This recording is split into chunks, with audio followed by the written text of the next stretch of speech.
السلام عليكم. اليوم إن شاء الله بنحضر طبخة جديدة. طبعا هذه اللحمة عبارة عن لحمة الكتف، تم إزالة منها جميع العظم والغضروف اللي هو الساعد والعظمة اللوح.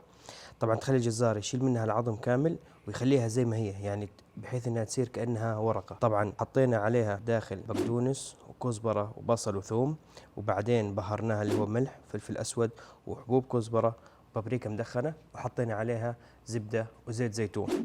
بعد كده لفيناها وربطناها وخليناها بالمنظر هذا. طبعا ميزة الكتف دائما انه في كمية الدهنة اللي هي داخل اللحم او الكمية اللي جوا اللحم اعلى من الفخدة، فدائما تعطي لحمة طرية خصوصا في الشوي.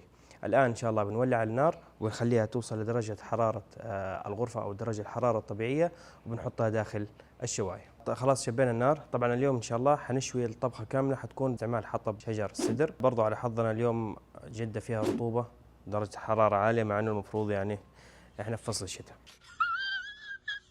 على العموم الآن بنحط اللحمة، ناخذها بالراحة على أساس ما تفك التربيط. طبعا ما في شوية تكمل من غير ريش، فأضفنا الريش هذه. الآن بنخليها كمان ساعة. طبعا كالمعتاد بنحط عليها زبدة، زيت زيتون، فلفل أسود وبابريكا وحبوب كزبرة. طبعا وصلت ريحة الشوي لبعض الناس، فاضطرينا نجيب طبعا كتف ثاني على أساس نحطه ونزود عدد المعازيم. على العموم الطبخة اللي حطيناها جوا هنا هي عبارة عن نفس الكتف هذا، لكن اللهم شلنا منه العظم زي ما قلنا، وخلينا اللحمة زي ما هي مفرودة. حطينا في وسطها اللي هي البصل والثوم والكزبرة والبقدونس. هذه طبعا نفس البهارات اللي حطيناها في البهارات الأول، لكن من غير البصل والكزبرة والبقدونس. الآن طبعا احنا حاطين اللحمة القديمة في الداخل، حنحط هذه معاهم. حاول نخلي الطرف السميك أو الدهنة جهة النار أساس ما تتحرق. ندخل هذه شوية، ناخذها بزاوية،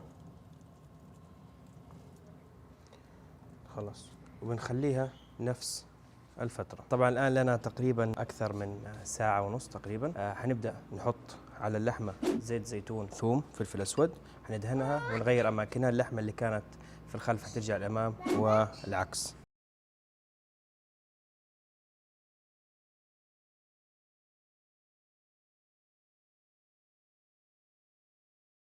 الآن لنا تقريبا 4 ساعات.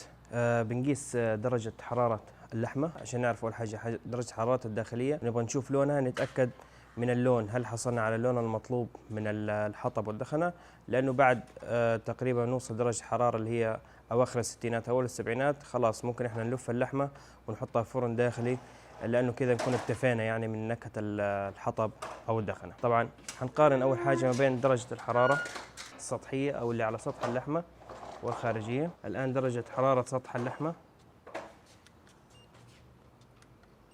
درجة حرارة السطح، درجة الحرارة 48 أو 52، تأكد من هنا. درجة حرارة 60، شوف اللحمة هذه. درجة الحرارة الداخلية 60 66، الريش تقريبا كلها نفس درجة الحرارة الداخلية.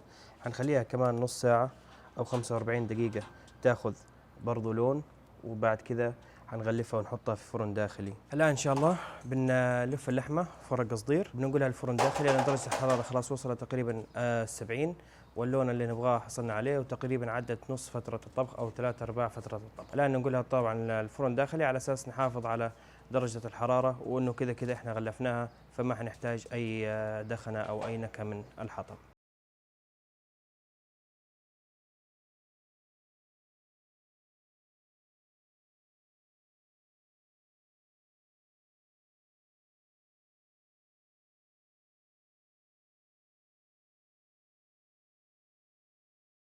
انتهى الطبخ الآن. تقريبا أخذت معنا 6 ساعات طبخ. جميع اللحمة وصل درجة حرارتها الداخلية 95، بين 93 و 95.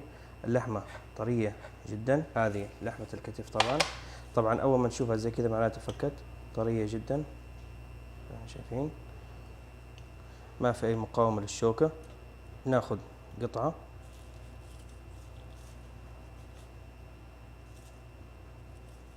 هذا اللون الزهري اللي هو من اللون من الحطب، واللون العادي هو الدخنة العادية. طبعا اللون الأسود هذا برضو هو اللون المطلوب من التدخين. الآن هذه لحمة الكتف اللي لفيناها بالخيط، حنفك منها الخيط. طبعا اللحمة صارت زبدة بمعنى الكلمة.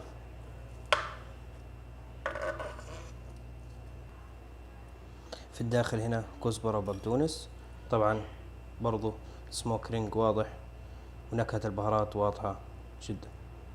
شكرا للمتابعة.